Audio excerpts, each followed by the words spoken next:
Welcome back to World Crisis Radio. So when you look at 1848, you'll see that the British were preparing that revolutionary year with the Mazzini networks, all these secret societies, Young France, Young Italy, Young Germany, Young Poland, Young Italy, Young America, President Franklin Pierce, meaning the Confederates. That's what it meant in the United States.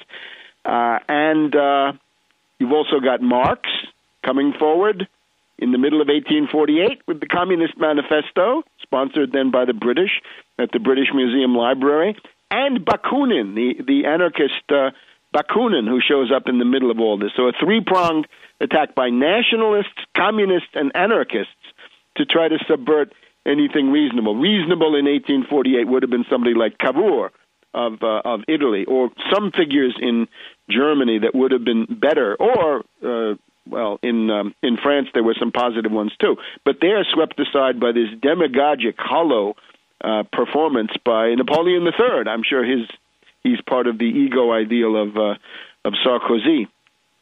Now remember, the 12th of March is the big demonstration in Madison, Wisconsin, against the reactionary Republicans and their union-busting tactics. The 19th of March, across the country, check the Answer Coalition, check the Veterans for Peace, and other groups who list all of the demonstrations. Many major cities have them. It's the Iraq War anniversary, 8th anniversary, and gosh, these wars, we have so many.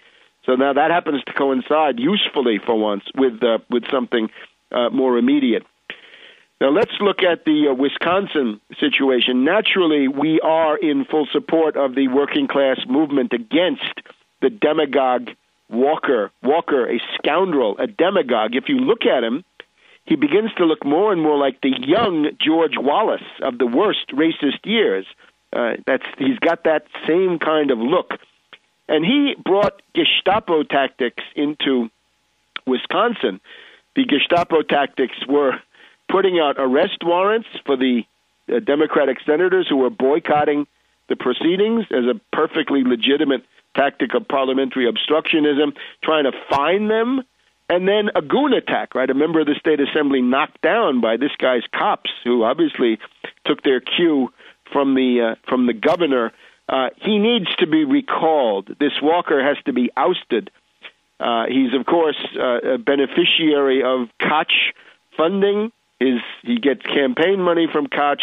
Koch contributes to the Americans for Prosperity, sending Joe the plumber around the state to plead the case in favor of Walker. Generally speaking, the reactionaries mobilizing in favor of Walker, they've got to be defeated. Now, unfortunately, the first chance to oust Walker doesn't come until a year after he's been in office, so January 2012. But there are at least 8 Republican state senators of the union-busting, strike-breaking variety who are vulnerable and are now already targeted by recall actions, and it's worth giving time and money and support and ideas to make those recalls a success. There's also on the other side, the Koch forces have decided to try to recall 8 Democrats. Well, that's fine. A continuous political conflict, continuous conflictuality, continuous politicization.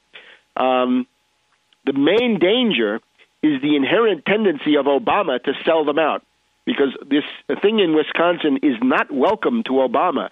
When the Organizing for America got involved, the White House said, drop it, but out of it. We don't support that. Obama's statements have been so tepid that it's clear that he's not happy with this. It interferes with his bipartisan sellout, right, with his new image as the bipartisan austerity administrator who's like the Republicans but more reasonable. In terms of the bill itself, this is now a law. This was signed by the scoundrel Governor Walker this morning. The bill is illegal. The law is illegal. It violates not even a regulation but a law in Wisconsin that meetings and proceedings of this type have got to be publicly announced 24 hours in advance, and they did not do it. So it is illegal. Now, don't hold your breath waiting for the U.S. courts to do anything about it. Largely, it's the recalls. And then we're beginning to see among the signs in Madison calls for a general strike, which is fine. We're all for it. The big question, though, is general strike for what? General strike to force Walker to step down, fine. General strike that these measures should be rolled back, fine. But remember, you have got to spread this movement. It is not enough, I repeat, not enough to simply say public employees should keep their trade union representation. They should, but it's not enough.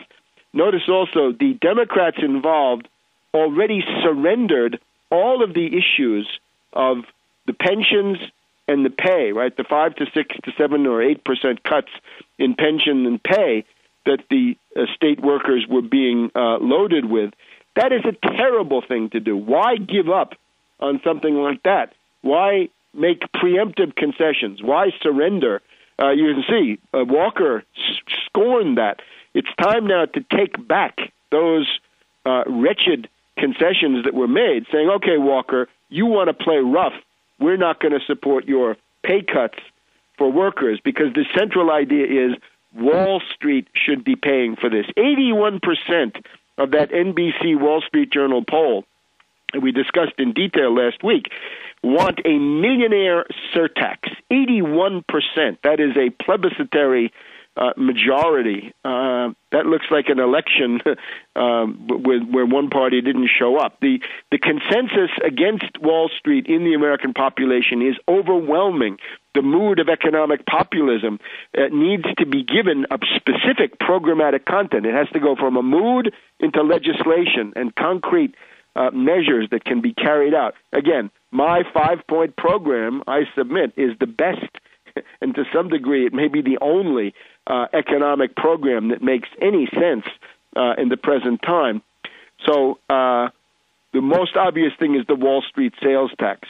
There's ferment now in the state of New York. There are more revelations about the crime of former Democratic Governor Hugh Carey back in the late 70s, who remits, simply gives back illegally, in my view, the proceeds from this securities transfer tax or Wall Street sales tax, 15 to 20 billion. And of course they'll say, well, Wall Street is blackmailing us that they'll go across the river to Jersey or to Connecticut. Well, I don't think they will.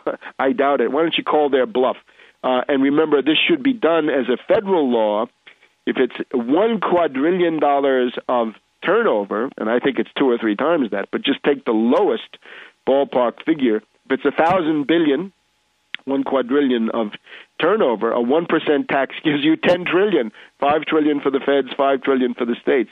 There is no budget crisis. The budget crisis is due to the fact that Wall Street is not taxed, and this goes for the proceedings in Washington. We must inject the Wall Street sales tax as the elementary basis of class consciousness, justice, equity, fairness, and all these wonderful American values that are being systematically forgotten by the Democrats. Because, again, the Democrats, they gave up all of the wage and pension issues before they even started.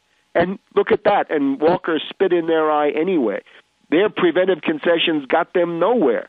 Imagine what the movement could have been like if they said, we're not giving you any of those things. We don't want to have any of your reactionary plans. We want to tax those Wall Street brokerages, right? The zombie banks, the hedge fund hyenas, the people who are driving up the price of gas. So remember also, austerity does not work. Ask Schwarzenegger. He cut the budget in California every year for the past 4 to 5 years, as long as he's been in office. And what he found was the more you cut the budget in a depression, you destroy economic activity, the deficit gets bigger and bigger and bigger. And in Germany from 1930 to 1932, they found it not only destroys your economy, it destroys the political system. Austerity does not work. It's insane. Turn away. No austerity. Reject it. Back in a minute.